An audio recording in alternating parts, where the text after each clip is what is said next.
The world watches the Middle East in the throes of a people power rebellion with a domino effect on one Arab regime after another. Libyan dictator Muammar Gaddafi fights desperately to keep his grip, while Bahrain's monarchs are forced to begin accommodating their people's demands for reform. As despots fall and others struggle to survive, how is the European Union facing this crisis? Hello, I'm Gemma Slaymaker and welcome to People First, the EPP Group's programme which focuses on issues that affect viewers like you and hears your voices. Also on this programme, a look at Croatia's nearly done deal to become the 28th member state of the European Union and the chances of other nations to follow. And other foreign policy issues that concern the European Parliament as well as its voters. Joining us to discuss these issues is Ioannis Kassoulides, EPP Group Vice-Chairman and former Cypriot Foreign Minister. Mr. Kassoulides, thank you very much for being with us today. Thank you. Let's begin with our hottest foreign policy issue at the moment, the Middle East. Chris Burns has this report for us. First Tunisia, and a strong man is deposed. Then Egypt, and another long-time leader surrenders to popular pressure. More dominoes shake amid a new Arab awakening, a geopolitical earthquake. But it's not without hardship and tragedy. Hundreds are killed across the Arab world as people rise up against decades of despotic rule. The European Union comes under fire as being reactive and not proactive, trying to catch up to a rapidly evolving situation. Others say this is the latest example showing how hard it is to coordinate the foreign policies of 27 member states. Some members of parliament have upstaged EU policy by calling for certain Arab leaders to step down. But others caution against inflaming an already explosive situation that Muslim extremists could take advantage of, even hijack. So many points of view there, but of course the main priority is to stop the people's suffering. And our first question comes from a Moroccan man who's clearly upset by Libya's crackdown on the uprising there. Let's take a look. Je demande au Parlement européen saoudien une intervention rapide pour stopper les massacres commis par le régime libyen. Mr. Kassoulides, what can and should the European Parliament do to stop the violence? I think the situation in Libya has come to a point of no return. Mr. Gaddafi should go. And not only he should go, but investigations should begin regarding crimes against humanity that most probably have been committed by troops loyal to himself. So under the circumstances, the European Parliament can press on the Council for resolute action in order that more lives are saved in this bloodshed that is going on in Libya. Following on from this, we have an Italian woman's question on the crisis. Is it possible to find a common position to try to, not to solve, but to get quite near the problem of the Maghreb, the Maghreb countries? Because there is criticism that the European Union has often been too slow and lacked a common message on the Mid-East crisis. What do you think, Mr. Kassoulides? Our duty is to deter any actions of using lethal violence and indiscriminate shooting against the population or disproportionate violence to this effect. But otherwise, it would be wrong if we are the ones who will dictate and determine what in these countries should happen. Well, based on this, we actually have a concern now of one of your colleagues, an Italian of Egyptian origin, and he faces a fatwa from Hamas because he fears that Muslim extremists will hijack the political process. Io sono estremamente preoccupato per l'avvento al potere dei fratelli musulmani. Ricordiamoci che il loro obiettivo è quello della islamizzazione del mondo intero. Ricordiamoci che loro legittimano anche l'uso della violenza per realizzare i loro obiettivi. Ricordiamoci che loro considerano legittima la dissimulazione pur di ottenere i loro obiettivi, e ricordiamoci che l'espressione dei fratelli musulmani nei territori palestinesi si chiama Hamas, che per l'Unione Europea è un'organizzazione terroristica. Some strong reminders there. How would you respond to this? The situation on the ground has proven that those who were leading the demonstrations and who were organized through the internet and the Twitter, etc., this uprising, were young professionals who have nothing to do with Muslim fundamentalism or religion.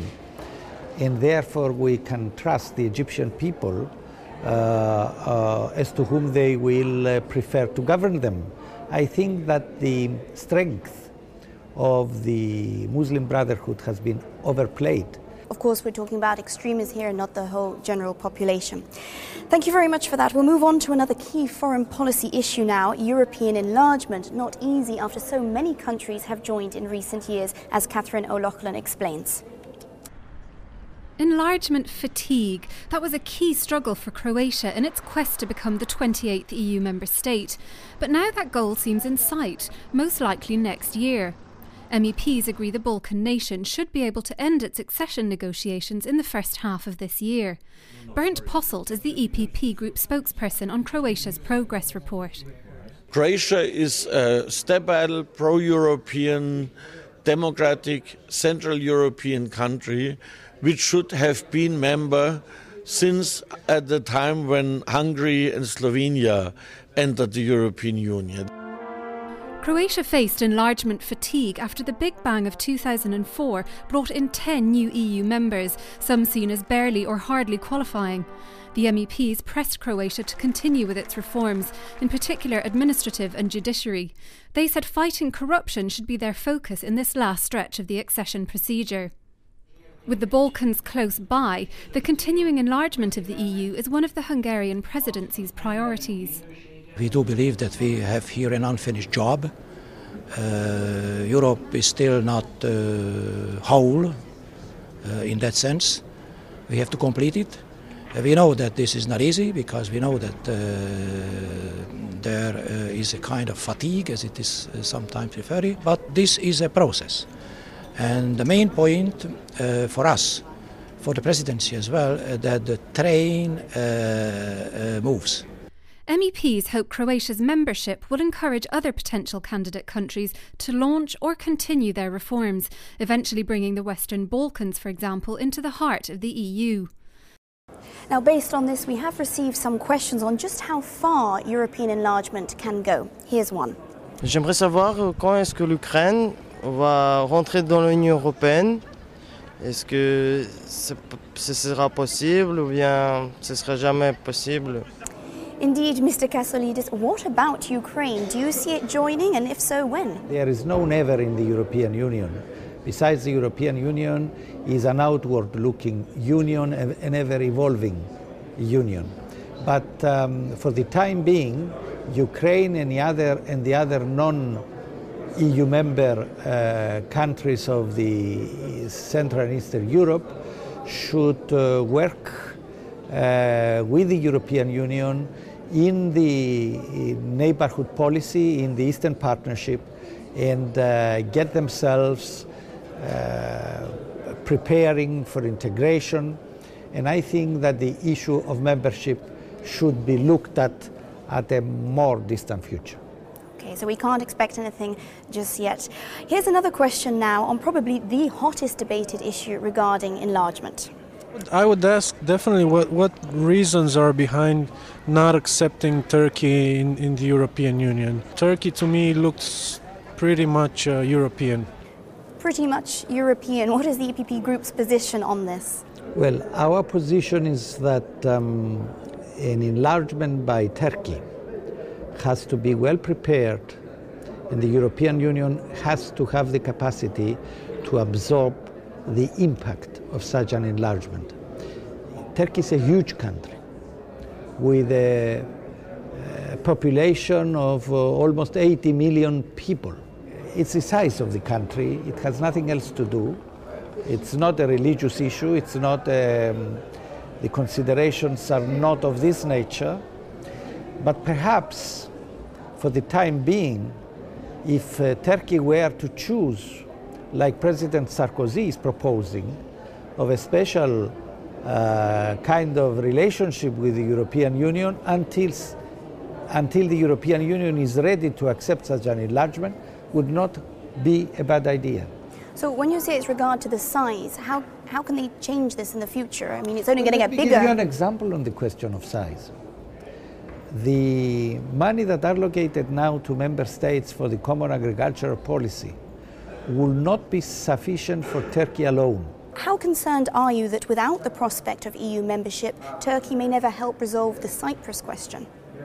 Well, I have a different theory.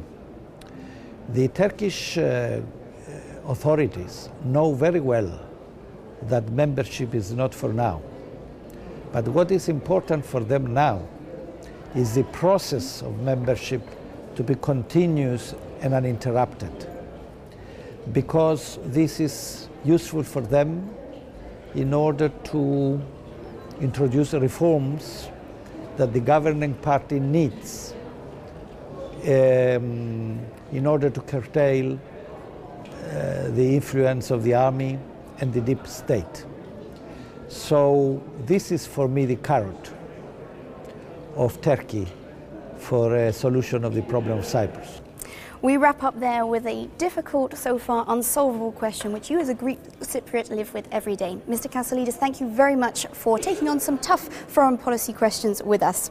Thank you, it's a pleasure. That's all for now on People First. For more information about our group's activities, please look at our website, eppgroup.eu. Thank you very much for watching and see you next time.